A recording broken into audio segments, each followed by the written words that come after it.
In 1913, archaeologists digging in the ruins of ancient Babylon uncovered something that should not have surprised anyone, and yet it did. A hole in the ground. Not a tomb, not a treasure chamber, just a deep, square pit where a massive structure had clearly once stood, its baked brick foundations still faintly visible, its superstructure entirely gone, destroyed so thoroughly that the only thing left to excavate was its absence.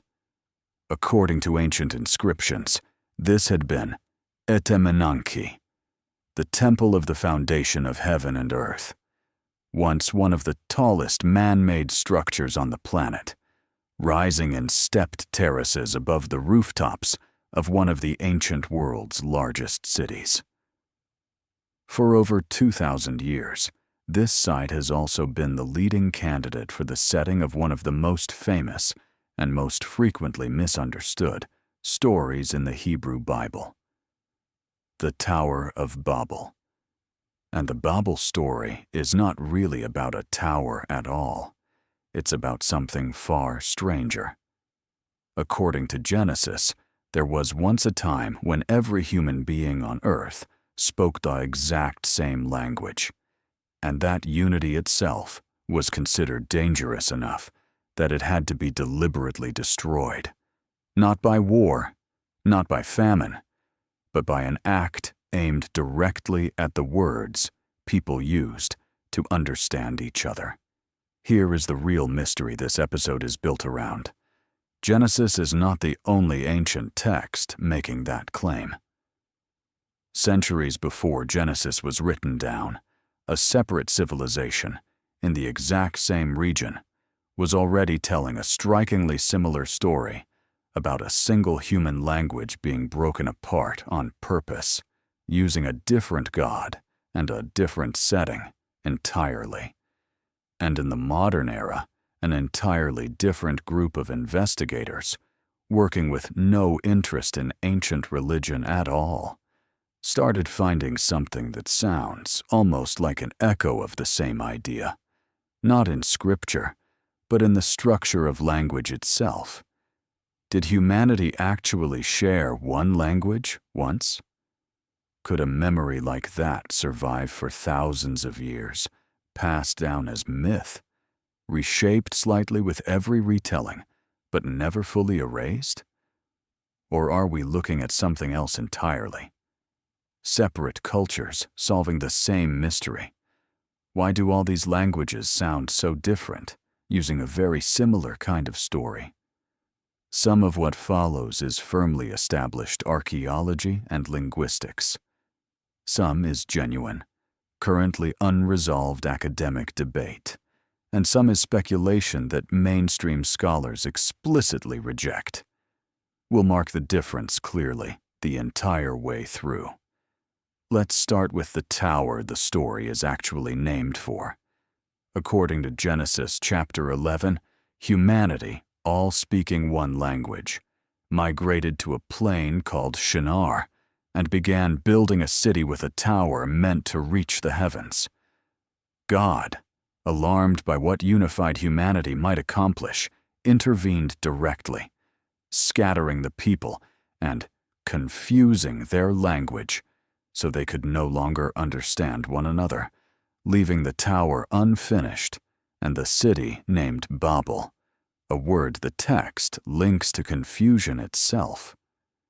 A single sentence in Genesis treats this as the literal origin of every language difference on earth. Why would unity, of all things, be presented as the threat serious enough to warrant divine intervention? The setting is not vague poetry. Genesis places the story specifically on the plain of Shinar, firmly identified by scholars with ancient Mesopotamia, the same region that produced the world's first cities, first writing, and first law codes. Biblical scholars studying the text point to its unmistakably Mesopotamian texture, the use of baked brick and tar instead of stone and mortar, a building technique foreign to Israel, but standard practice in Babylon. The wordplay only works in this geographic context too. The Hebrew name Babel and the Akkadian name for Babylon, Bab-Ili, sound close enough that ancient audiences would have caught the connection instantly. So if the setting is this specific, shouldn't there be Mesopotamian records to match? That is where the trail gets surprisingly thin. Despite Babylon producing more surviving religious and administrative texts than almost any other ancient civilization, scholars have never found a Mesopotamian account of a tower being destroyed for reaching too high, or of language being deliberately fractured at that specific site. Etemenanki itself is mentioned constantly in royal inscriptions, celebrating its construction and restoration. Never its destruction by divine punishment. Constantly celebrated, never mourned. So whose version of this site's history is actually missing something? King Nebuchadnezzar II, who rebuilt and expanded the structure during his reign in the 6th century BCE, left inscriptions boasting of himself as the tower's great restorer, describing his ambition to elevate Babylon's glory through the project, not warning anyone away from it. 2 centuries later, Alexander the Great ordered what remained of the tower cleared away, intending to construct an even larger one in its place. A project abandoned, unfinished, the moment he died. 2 different rulers, centuries apart, both drawn to rebuild or replace the exact same structure, for exactly the kind of ambitious, civilization-defining reasons Genesis describes as dangerous enough to provoke a god. A famous tower with no destruction story of its own, paired with a destruction story that has no tower of its own to confirm it. Which side, if either, preserves what actually happened? Here is where the investigation has to leave Babel itself and go looking somewhere else entirely, because a story about language being deliberately shattered did not start with Genesis. A version of it is significantly older. To find it, we travel several centuries earlier into a Sumerian epic that most people, including many regular churchgoers, have simply never heard of. The text is called Enmerkar and the Lord of Aratta, composed in the city of Uruk sometime in the 3rd millennium BCE, centuries before the Hebrew Bible existed in any written form. The myth itself is framed as a diplomatic standoff, Enmerkar, king of Uruk, sending demands and incantations to a rival ruler in a distant land called Aratta, threatening devastation if tribute is withheld, a political threat between 2 rival kings. Where, in a story like that, would a myth about lost universal language even fit? Enmerkar belongs to a cycle of related Sumerian epics that also follow his successor, Lugalbanda, the legendary father of Gilgamesh himself, placing this language myth at the root of the same heroic family tree that eventually produces Mesopotamia's most famous story. A myth about lost universal language, tucked inside the origin story of the region's greatest hero. Why bury something this significant inside a diplomatic threat? Buried inside that political confrontation is a passage scholars call the Spell of Nudimmud, describing a vanished golden age before any of this rivalry existed. A time, the text says, when there was no snake, no scorpion, no lion, no fear, and the whole universe, the people in unison, spoke to Enlil in one tongue. Then, according to the myth, the god Enki, also known by the title Nudimmud, creator, deliberately changed the speech in people's mouths. The text states plainly that he brought contention into what had until then been a single, unified human language, naming the affected lands directly: Shubur, Hamazi, Sumer, Akkad, and the Martu territory, each one specifically called out as now speaking differently from the others. One language spoken by all of humanity, deliberately broken apart by a god, with the very lands of Mesopotamia itself named as the casualties. That is not a vague resemblance to the Babel story. That is nearly the same plot, composed by a civilization that existed and vanished before Genesis was ever written. Mainstream biblical scholars generally do not claim direct copying between the two texts. What they do widely accept is that both stories emerged from the same broader Mesopotamian cultural environment, a place where multiple peoples, multiple languages, and constant trade collided daily, making the mystery of why humans don't all speak alike a question practically guaranteed to produce its own mythology, more than once, in more than one civilization. Two ancient civilizations, two unrelated gods. The same impossible question, answered the same way. Language used to be one, and something powerful tore it apart on purpose. If two separate mythologies converged on the same explanation independently, what does that suggest about how badly humanity has always wanted an answer to this specific question? So myths agree there was once a single language, but is there any way to actually test that idea, not as scripture, but as a scientific hypothesis? That search takes us out of mythology entirely, into the modern science of linguistics, and toward what some researchers have semi-seriously nicknamed the search for Proto-World. In the late 19th and early 20th centuries, a small number of linguists set out asking an enormous question. If every documented language family eventually traces back to some common ancestor, could those ancestor languages themselves trace back even further? To one single root spoken by all of humanity at the very beginning? The Italian linguist Alfredo Trombetti formally proposed this in 1905. Decades later, the American linguist Joseph Greenberg and his collaborator Merritt Rulin pushed the idea further, attempting to group huge numbers of the world's documented language families into ever larger genetic units, working toward what Greenberg himself once called, directly, a single language family. Greenberg was not a fringe figure dismissed outright. Earlier in his career, his classification work on African languages was genuinely influential and remains broadly respected today. It was specifically his later, far more ambitious attempts at deep, continent-spanning groupings, and eventually Proto-World itself, that drew the most serious pushback from his own field, precisely because the closer he pushed toward a single universal ancestor, the thinner and more contested the supporting evidence became. A scientific hunt for the literal ancestor of every language on Earth. It sounds like exactly what the myths were describing.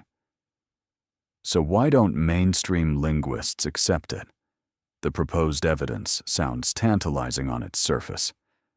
Some monogenesis researchers have pointed to a hypothetical ancient root, something like tik, that shows up with a finger or one, meaning across language families, separated by oceans and tens of thousands of years.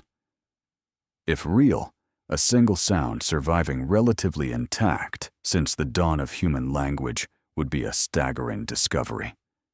Mainstream historical linguists overwhelmingly reject these specific reconstructions and the methodology behind them. The core scientific objection is methodological, not ideological.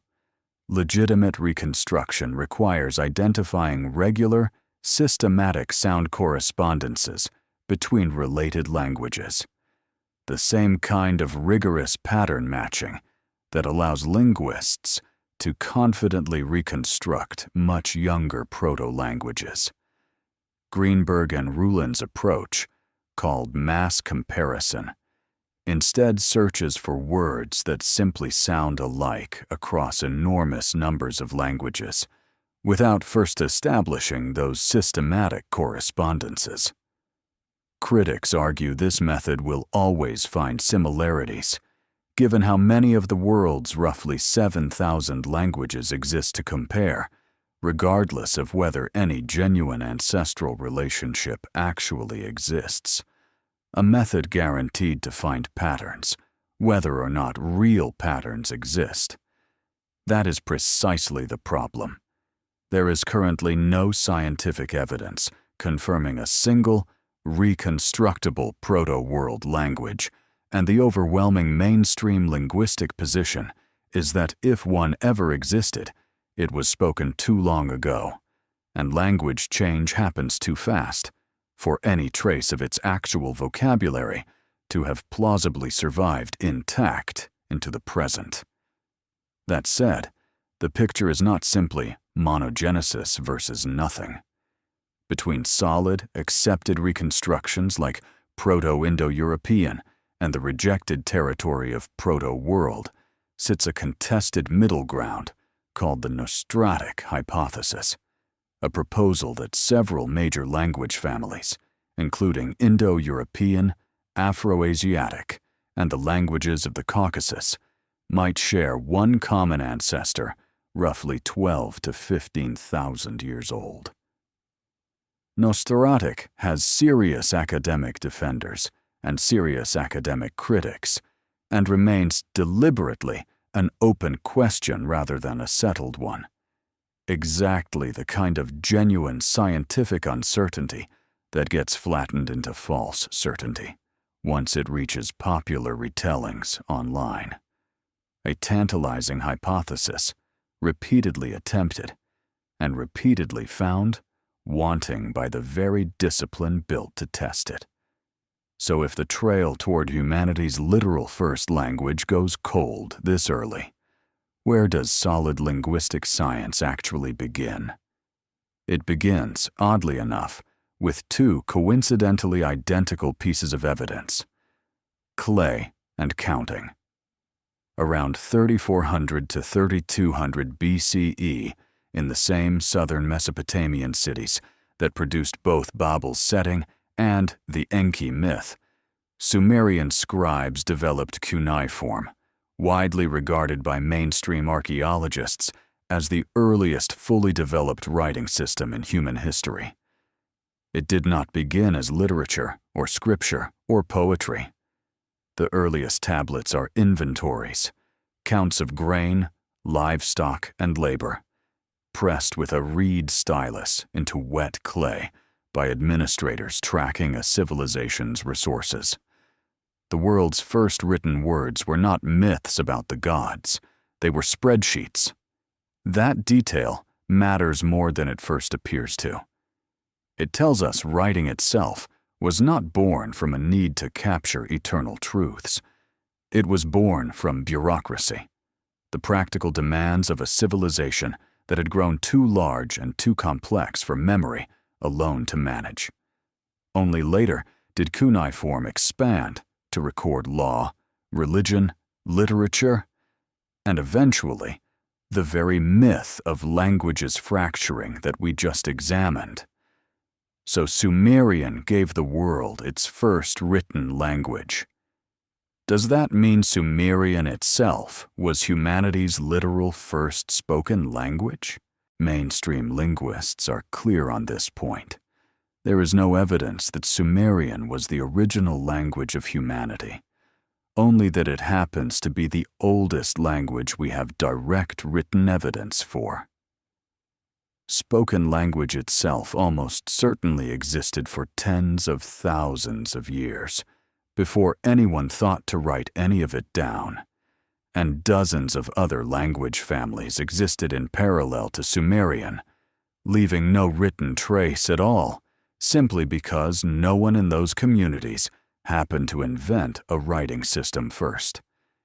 Even within Mesopotamia itself, Sumerian was eventually overtaken by Akkadian, an entirely unrelated Semitic language that adopted cuneiform script for its own use, demonstrating that even the world's first written language did not survive as the region's dominant tongue for very long historically speaking. There is a further wrinkle that makes Sumerian an especially poor candidate for any original language theory. It is what linguists call a language isolate, meaning it has no confirmed relatives at all, living or dead, despite over a century of dedicated scholarly effort to connect it to any other known language family. If Sumerian really were the root from which other languages branched, we would expect to find at least some trace of relatives. Instead, it stands entirely alone in the linguistic record, itself an unsolved puzzle, just a different one than the puzzle this episode set out to investigate. The oldest written language is not remotely the same claim as the original spoken language, a distinction that gets blurred constantly outside academic circles for reasons that become clearer once we look at how real linguistic reconstruction actually works. Because real linguists do reconstruct extinct, unwritten languages, just not by guessing. They do it through a method, and the most spectacular success story belongs to a language family. Most people have spoken pieces of their entire lives without realizing it. It is called Proto-Indo-European, and it is the reconstructed ancestor behind languages as different on the surface as English, Hindi, Russian, Persian, Irish, and Greek. No written record of Proto-Indo-European has ever been found, because it was spoken before writing existed in that part of the world. And yet linguists have reconstructed startling amounts of its vocabulary and grammar, using a technique called the comparative method, lining up related words across descendant languages, identifying systematic, predictable patterns in how their sounds changed over time, and working backward to the most likely original form. The most famous example is almost embarrassingly simple. The Greek word for wheel is kuklos. The Sanskrit word is kakra, the same root that gives English the word chakra. Icelandic still uses shul. Lay these cognates side by side. Apply the sound shift rules linguists have independently verified across hundreds of other word pairs, and a single ancestral root emerges.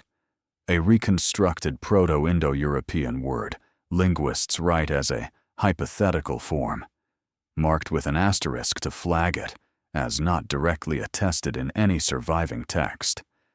A word no living person has ever heard spoken, rebuilt with enough confidence that specialists will defend its precise sound in academic argument. How is that even possible without a single written sentence to check it against? The same method works on far more basic vocabulary too. English water, German Wasser, and Russian voda all trace back to a single reconstructed Proto-Indo-European root, written as an asterisked form representing a word no one has spoken aloud in roughly 6,000 years. The technique does not depend on rare or exotic vocabulary. It works because the sound changes, connecting these words, follow rules consistent enough to predict, which is precisely what separates a real cognate from two words that merely happen to sound alike. The wheel example carries one more layer of intrigue, specifically because of what it implies about timing. If Proto-Indo-European speakers had a word for wheel, that suggests they were still a relatively unified people after wheeled transport was invented, sometime in the late Neolithic period, turning a single reconstructed word into indirect evidence for dating an entire vanished culture. Evidence that researchers have cross-checked against a separate reconstructed word for horse, and against actual archaeological remains of early wheeled vehicles and domesticated horses found across the Eurasian steppe. Some linguists have pushed back hard on reading too much certainty into that inference, pointing out that a reconstructed word's meaning in the ancestor language is not always identical to its meaning in every daughter language, and the wheel dating argument remains a genuinely contested point, even among specialists who otherwise agree on the reconstruction method itself. So linguists can rebuild fragments of a language no one alive has ever heard. Why then can't the same method simply be pushed back further, all the way to a true proto-world? The honest answer is that the method has limits, and those limits are not arbitrary. The deeper into the past you push a reconstruction, the more sound changes accumulate, the more words get replaced entirely, and the weaker the surviving evidence becomes, until, mainstream linguists generally argue, the signal simply degrades into noise indistinguishable from coincidence, typically somewhere between 8 and 10,000 years back. Proto-Indo-European sits right at the edge of what the method can responsibly support. A genuine proto-world, by definition, would have to be tens of thousands of years older still. This is also where the deeper, more universal mystery of this episode actually lives. Not just why one specific tower story exists, but why language splits apart at all, everywhere, constantly, with no divine intervention required. Languages diverge for the same reason populations diverge biologically: distance, time, and isolation. Once a group of speakers separates, geographically or socially, their shared language begins drifting independently in each location. Sounds shift, grammar simplifies or complicates. New words get borrowed from neighbors or invented from necessity. Old words quietly fall out of use. Given enough centuries of separation, what was once a single tongue gradually becomes 2, then 4, then dozens, until speakers from each end of the family tree can no longer understand one another at all. This is not a hypothetical process. It is extensively documented history. Latin, spoken across the Roman Empire, fractured after that empire's collapse into French, Spanish, Italian, Portuguese, and Romanian. Distinct languages today, mutually unintelligible in their spoken form, all descended from the same Latin within roughly 1,500 years, with the entire transformation captured in surviving written records the whole way through.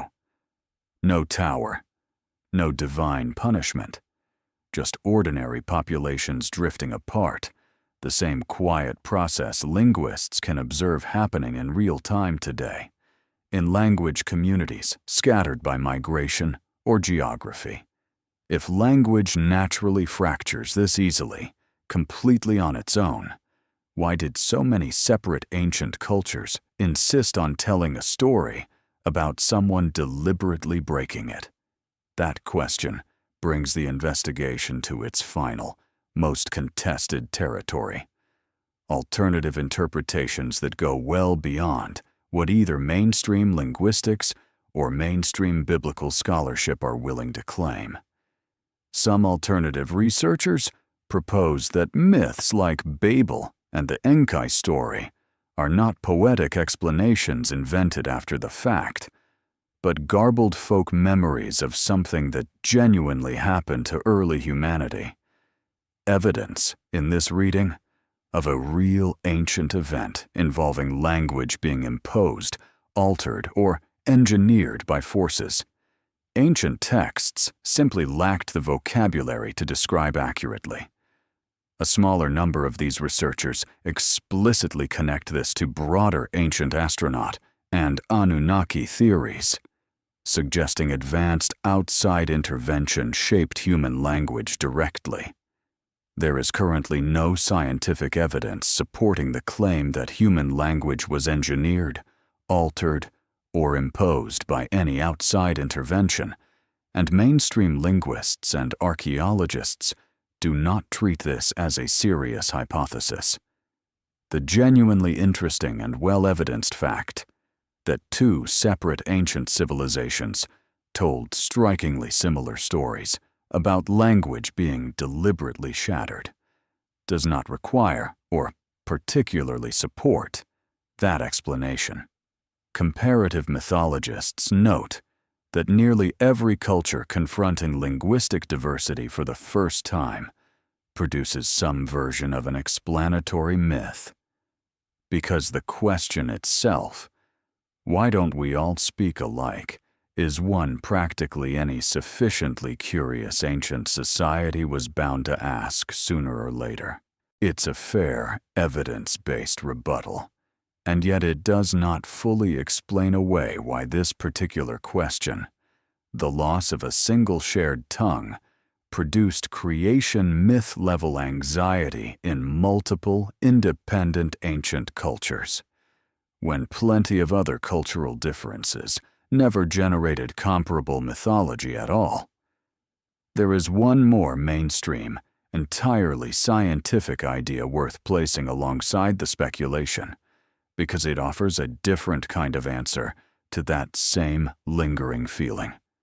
Some linguists, following theoretical work associated with Noam Chomsky, have proposed that all human languages, however different on the surface, share an underlying common grammar wired into the human brain itself, not a shared ancestral vocabulary, but a shared cognitive architecture for producing language at all. If something like this is correct, the ancient intuition that all languages are secretly, deeply related would turn out to be true in a sense neither Genesis nor Enki's myth ever quite intended. Not one ancestral tongue, but one shared neurological toolkit, expressing itself in 7,000 different surface forms. So where does the investigation leave us, standing over a hole in the ground where a tower the size of a small mountain once stood?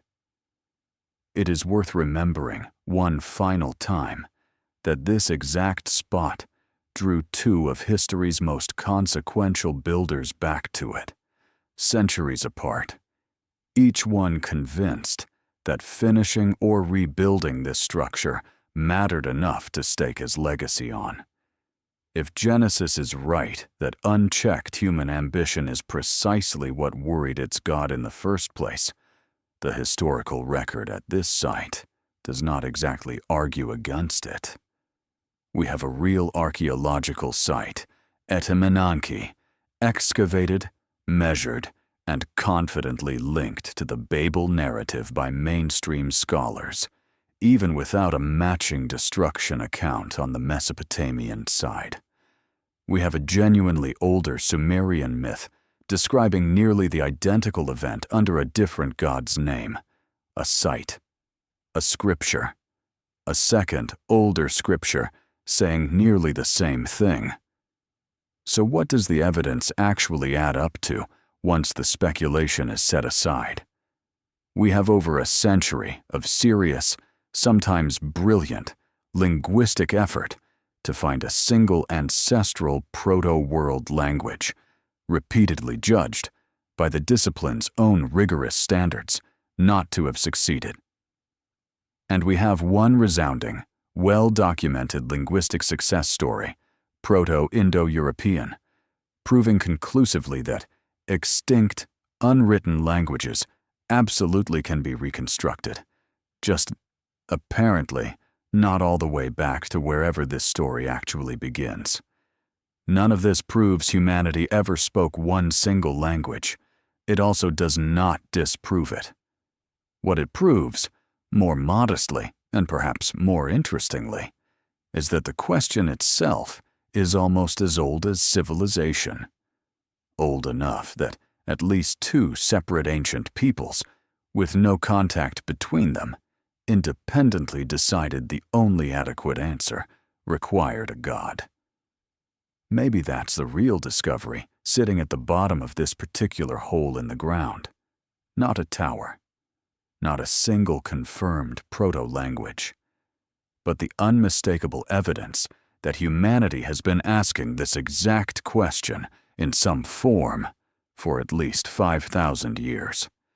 And the 7,000 mutually unintelligible answers we've been giving each other ever since are, in their own way, proof of just how badly we still want to know. If every language on Earth really did spring from one shared root, would we even still recognize it if we heard it spoken today?